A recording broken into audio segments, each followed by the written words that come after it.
कहीं आंसुओं का खजाना मिला, कहीं ख्वाब कोई सुहाना मिला। जहाँ भी गए हम, जिधर भी गए हम, अजब जिंदगी का फसाना मिला। फसाना, फसाना, फसाना, फसाना। माँ, अगर उसने मुझे कालिया नाग कहकर पुकारा है तो ये कालिया नाग उसे जरूर डसेगा। अगर उसने मुझे तुम्हारी औलाद नहीं समझी और गंदी नाली का कीड़ा कहा है तो ये गंदी नाली का कीड़ा उसकी बहन से जरूर शादी करेगा। अगर आज शाम आप मुझे जुहू गार्डन में मिल ले तो मैं आपको ऐसी चौंका देने वाली बात बताऊंगी जिसका ताल्लुक आपके आने वाली जिंदगी से है।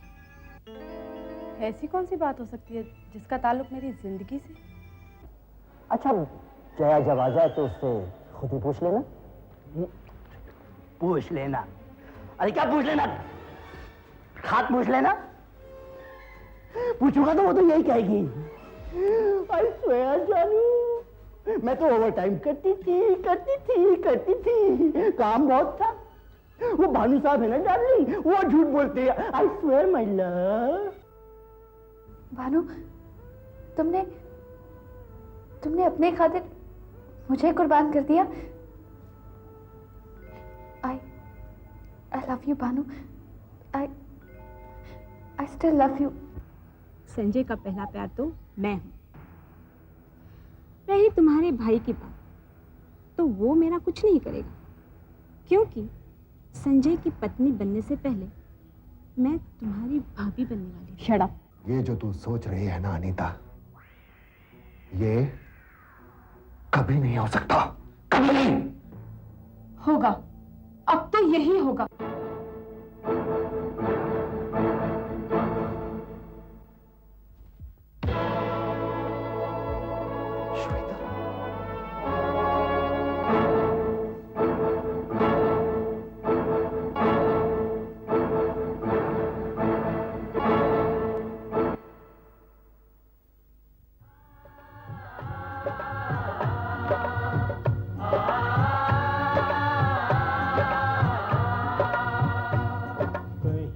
चाहतें भी अधूरी रहीं, कहीं हसरतें भी अधूरी रहीं।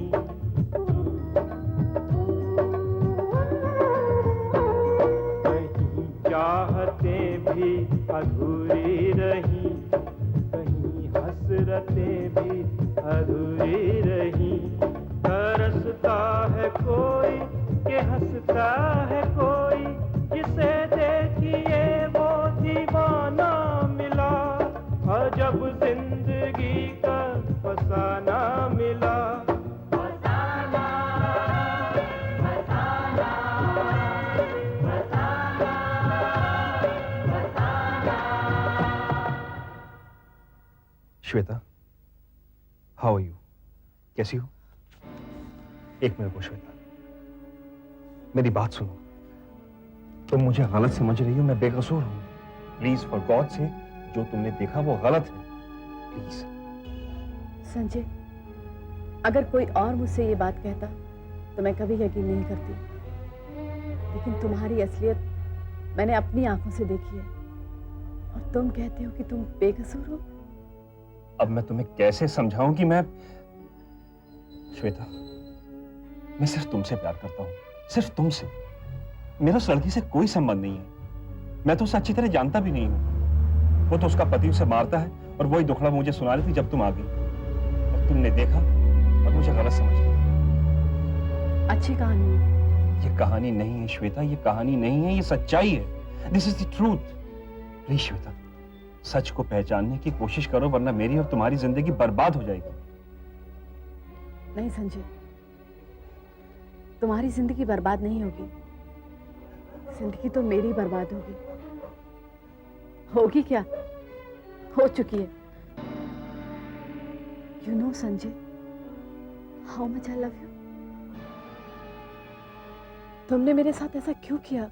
मैंने कुछ नहीं किया, मैंने कुछ नहीं किया। फॉर गॉड सेक मैंने कोई गलती नहीं की। हाँ, सच कहा तुमने, तुम्हारी कोई गलती नहीं है। गलती तो मेरी है, मेरी।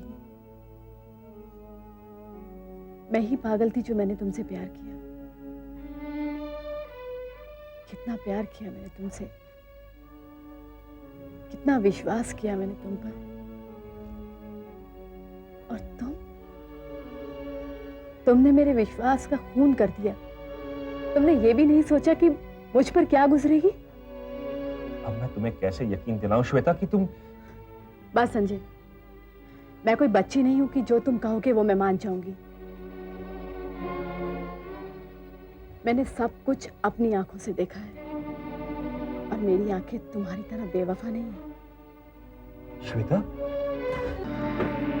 एक बात कान खोलकर सुन लो मिस्टर संजय, आज के बाद मुझसे मिलने की दोबारा कोशिश मत करना। न जाने जुदा क्यों मुकद्दर श्वेता। यहाँ, कोई है ज़मीं तो कोई आसमां, चले कारवां में रहे या अकेले, कहीं भी मगर ना ठिकाना मिला। क्यों अनीता मैडम, कहाँ हैं आप? क्यों, भैया से रिश्ता तोड़ दिया तो क्या भाभी को भी भूल गई? तुमसे अच्छी तो श्वेता है, कम से कम फोन पे याद तो कर लेती है। अब बस भी कीजिए भाभी, आपने तो शिकायतों का पूरा दफ्तर खोल दिया। अरे जरा मुझसे ये तो पूछिए कि मैं किस हाल में जिंदगी गुजार रही हूँ। हाँ तो मैडम अनीता जी, आप किस हाल में जिंदगी गुजार रही हैं? पहले आप बताइए, क्या भैया को छोड़ के क्यों चली है? तो तुम्हारे दिनेश भैया तो बस इसी लायक है। पहले तुम उन्हें छोड़कर चली गई सिर्फ इसलिए कि तुमने नौकरी कर ली। तुम किसी पर डिपेंड नहीं करना चाहती थी। बस तुम्हारे भैया को ये बात पसंद नहीं आई, उन्होंने घर में कोहराम मचा दिया, सारा घर आसमान पर उठा दिया। मुझे भी इसी बात का दुख है भाभी। और श्वेता भी उनकी हरकतों से तंग आकर तुम्हारे पास चली आई। मैंने सुना है कि वो घर पर गई थी अपनी शादी की बात बताने, मुझसे और भैया से मिलने। वो किसी संजय नाम के आदमी से शादी करने वाली है, लेकिन तुम्हारे भैया ने ये कहकर उसे धुतकार दिया कि संजय एक मामूली और बेरोजगार आदमी है। एनीवे खैर छोड़ो, मैं भी क्या लेकर बैठ गई। तुम सुनाओ, कैसी हो? Any problems? कोई तकलीफ तो नहीं है ना? नहीं भाभी, मुझे कोई तकलीफ नहीं है। तकलीफ है तो सिर्फ भैया की जिद से। मैं उनके पास गई थी अपनी शादी के प्रपोजल के बारे में बात करने। तेरी शादी का proposal? Who is going to get married to my dear sister-in-law? भाभी, Bhanu Pratap wants to marry। Bhanu Pratap? जी, उनकी माँ आई थी मेरे पास उनके बेटे के शादी का प्रपोजल लेकर। तो तूने क्या कहा? कहना क्या था, कहा भैया से पूछ के जवाब दूंगी। और इसी सिलसिले में भैया से मिली भी।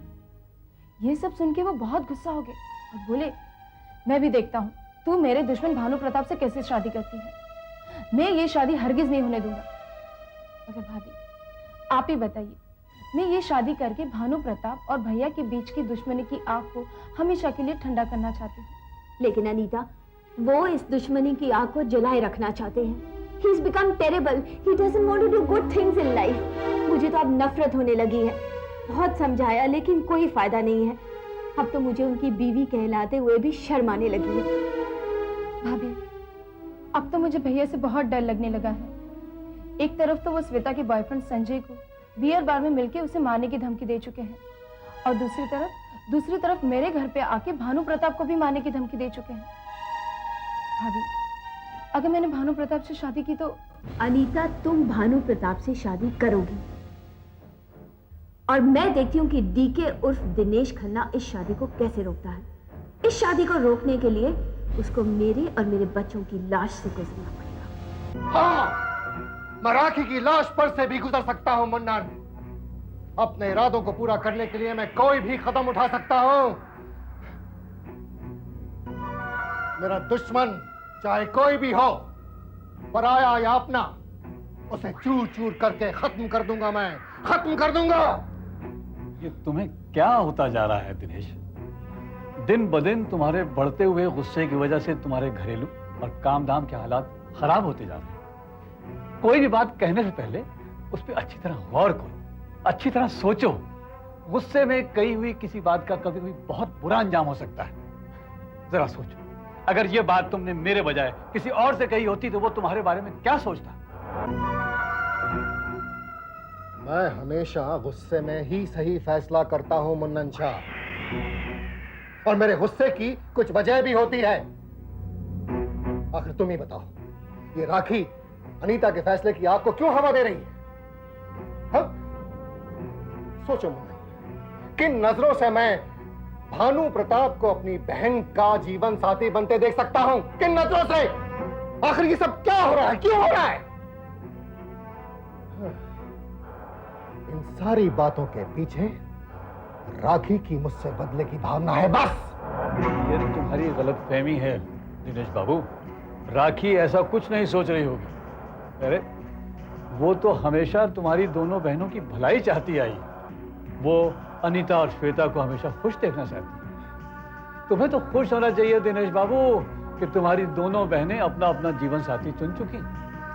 जीवन साथी? अरे मुन्नन शाह, कम से कम तुम तो ये मत कहो कि मेरी नादान बहनों ने सही जीवन साथी चुने हैं। एक ने मेरे सबसे बड़े दुश्मन भानु प्रताप को चुना है, और दूसरी ने एक मामूली से बेरोजगार घटिया किस्म के आदमी को चुना है। तो इसमें क्या बुरा किया उन्होंने? बुरा यह है कि हम खानदानी लोग हैं, ऊंचे लोग, और ऊंचे लोगों की पसंद भी ऊंची होती है। समझे Munnan Shah? My dear mister Dinesh Khanna उर्फ डीके साहब, आप अब ये भूल रहे हैं कि कभी आप भी बेरोजगार और मामूली आदमी थे। अरे खुद को एस्टेब्लिश करने के लिए आपने क्या क्या नहीं किया। आज सफाई की, चीटिंग तक की, मेहनत की, तकलीफ उठाई, और आज भूल गए। ठीक है, तुम ठीक कह रहे हो मुन्नन शाह, लेकिन मैं अपना गुजरा हुआ कल नहीं भूला हूं। लेकिन तुम ये बात भूल गए हो कि हर आदमी डीके नहीं होता। मैं हूं, इसलिए मेरा आज शानदार है और मेरा कल भी शानदार रहेगा। आने वाले वक्त तक किसी को नहीं, ये तो सिर्फ ऊपर वाला जानता है कि आने वाला कल क्या करवट लेगा। नहीं मुन्नन शाह, नहीं।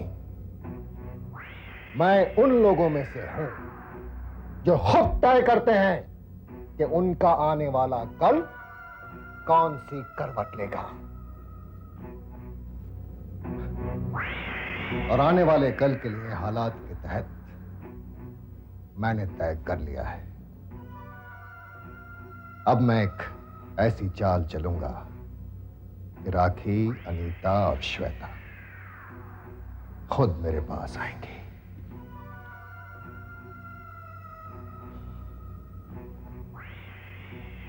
खुद।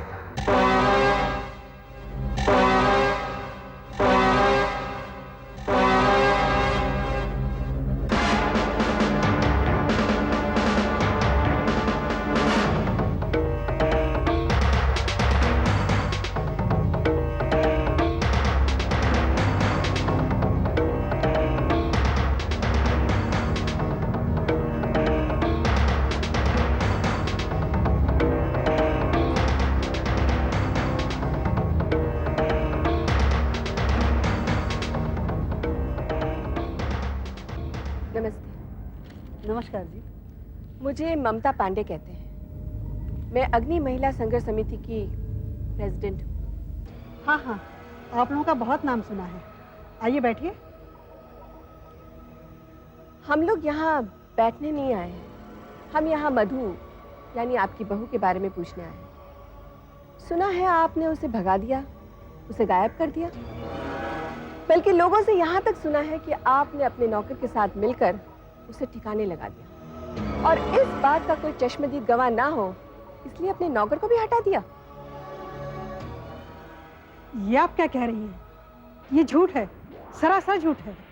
तो सच क्या है? देखिए, आप गलत मत समझिएगा। सब लोग अब तक जान चुके हैं कि मेरी बहू मधु अचानक कहीं घर छोड़कर चली गई? चली नहीं गई, आपने उसे जबरदस्ती इस घर से निकाल दिया है। बल्कि मैं तो 100% श्योर हूँ कि मधु भागी नहीं, उसे मरवा दिया गया है। देखिए, बिना सोचे समझे कुछ भी कह देना उचित नहीं है। हम लोग इज्जतदार लोग हैं। अगर आप लोग इज्जतदार होते तो आप ऐसा कदम ही नहीं उठाते। ये सच नहीं है, बल्कि मैं तो मधु को अपनी बेटी समझती थी। बेटी समझा था, इसीलिए आप उसे बार बार बांझ होने के ताने दिया करती थी, जिससे मजबूर होकर उसने एक बार खुदकुशी करने की कोशिश भी की। हमने तो यहाँ तक भी सुना है कि आपने उसे सीढ़ियों पर से धक्का भी दिया था। क्यों? वो तो सिर्फ एक हादसा था। मैं इस बात को मानने के लिए तैयार नहीं। देखिए, समय बर्बाद करने से कोई फायदा नहीं। बेहतर यही होगा कि आप कानून की मदद कीजिए। आप शायद मुझे ढंग से नहीं जानती। मैं वो हस्ती हूँ जिसने एक मशहूर मॉडल को मैगजीनों में न्यूड फोटोग्राफ छुपाने के चक्कर में अदालत की खाक चढ़वाई। इससे पहले कि मैं आपको अदालत ले जाऊं, बेहतर यही होगा कि आप मुझे सब कुछ सच सच बताएं। आखिर आप चाहती क्या हैं? और फिर आपके चाहने से होगा भी क्या? मुझे जो कहना था मैंने कह दिया, और अगर फिर भी आप चाहती हैं तो मेरा वकील आपसे बात कर लेगा। वकील क्या बात करेगा? बात तो आप ही को करनी होगी अदालत के सामने। और हाँ, अब तो आप इस बात को भी झुटलाएंगी कि आपने मधु को अपनी बेटी की जिंदगी से इसलिए अलग कर दिया ताकि आप उसकी दूसरी शादी कर सकें। लेकिन मैडम, मैं आपके इस प्लान को कभी सफल होने नहीं दूंगी। मैं आपको हिंदू मैरिज एक्ट के अगेंस्ट जाने, एक भोली भाली लड़की की जिंदगी तबाह करने के जुर्म में तलाकों के पीछे सजा दिला के नहीं रहूंगी।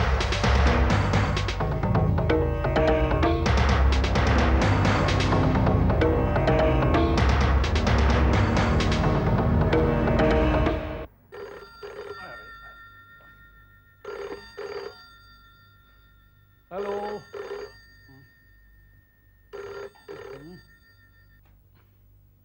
हेलो। हाँ जी, कहिए मुन्नन साहब, क्या हाल है? नहीं, मेरा मतलब मैं मुन्नन बोल रहा हूँ। आप सुनाइए सुधीर साहब, क्या हाल हैं, कैसे हैं? हाँ हाँ, एक मिनट होल्ड कीजिए, मैं देख के बताता हूँ। सुधीर साहब का फोन है। कह दो मैं घर पे नहीं हूँ।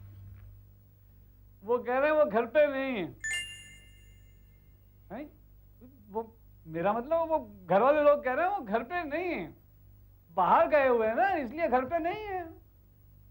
बड़े आदमी हैं, कहीं भी जा सकते हैं। सुधीर साहब, फिलहाल हम लोग अपने हिसाब किताब की बात कर लें। वो मेरे 20 रुपए काट दिया। अजीब दुनिया है, जब भी किसी से हिसाब किताब की बात करने लगो तो काट देते। सुधीर से तुम्हारा क्या हिसाब निकलता है? मेरा हिसाब किताब है, लेना देना चलता है हमारा। कमाल कर रहे हैं, मैंने हिसाब की बात की, उन्होंने फोन काट दिया। क्या हिसाब निकलता है? देखिए साहब, मान लीजिए मैंने आपका कोई काम किया और आप मुझे उसके बदले में 50 रुपए दे रहे हैं। मैंने कहा नहीं साहब, मुझे तो छुट्टे 20 रुपए दे दीजिए। और आपने कहा साहब मेरे पास नहीं है। तो फिर आपने कहा अच्छा भाई 100 रुपए ले लो। मैंने कहा नहीं साहब, मुझे तो 20 रुपए छुट्टे चाहिए। आपने कहा भाई मेरे पास 20 छुट्टे नहीं है। तो मैंने कहा साहब 20 मुझसे ले लीजिए, हमारा आपका हिसाब रहेगा, ले लूंगा। तो इस हिसाब से अगर मैंने आपको 20 दिए और आपने मुझे वो 20 दिए, तो आप पर मेरे 20 निकलते हुए ना। हाँ, निकलते हैं ना। हाँ। तो लाइए मेरे 20 रुपए। मुन्नन, मुझे डिस्टर्ब मत करो, मैं किसी का इंतजार कर रहा हूँ। लो, जब भी कहीं हिसाब किताब की बात करो कट कर देती हैं। आपने भी काट दिए। Hello Dinesh. Oh hello, the great social worker miss Mamta Pandey. Dinesh, तुम बिल्कुल नहीं बदले, बिल्कुल वैसे ही हो जैसे कॉलेज के जमाने में थे। और तुम भी तो बिल्कुल नहीं बदली, as beautiful as ever. Oh, thank you. Welcome. All that.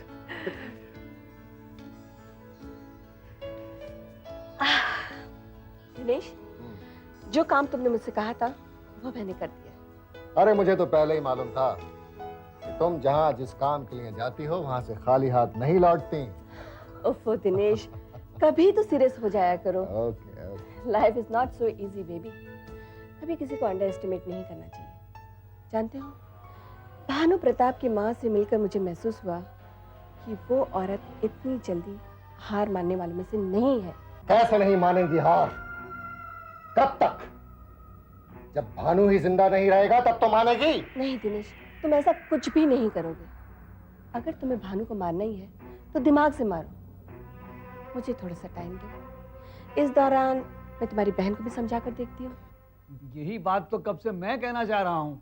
Dinesh बाबू को जब देखो सिर्फ मारने की बात करते हैं। अरे कानून जैसी भी कोई चीज इस धरती पे है कि नहीं? ये तो जब देखो। मुन्नन, बस प्लीज।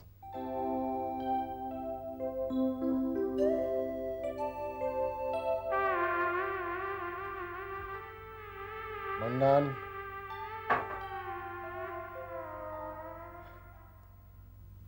ममता, कुछ तो करो प्लीज, वरना मैं सोच सोच के पागल हो जाऊंगा।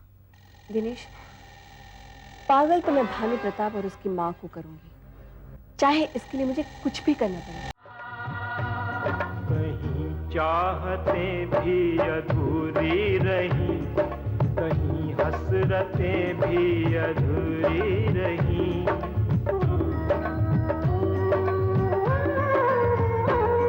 कहीं चाहतें भी अधूरी रही, कहीं हसरतें भी अधूरी रही। तरसता है कोई कि हंसता है कोई, जिसे देखिए वो दीवाना मिला। और जब जिंदगी का फसाना मिला, फसाना, फसाना, फसाना, फसाना। कहीं आंसुओं का खजाना मिला, कहीं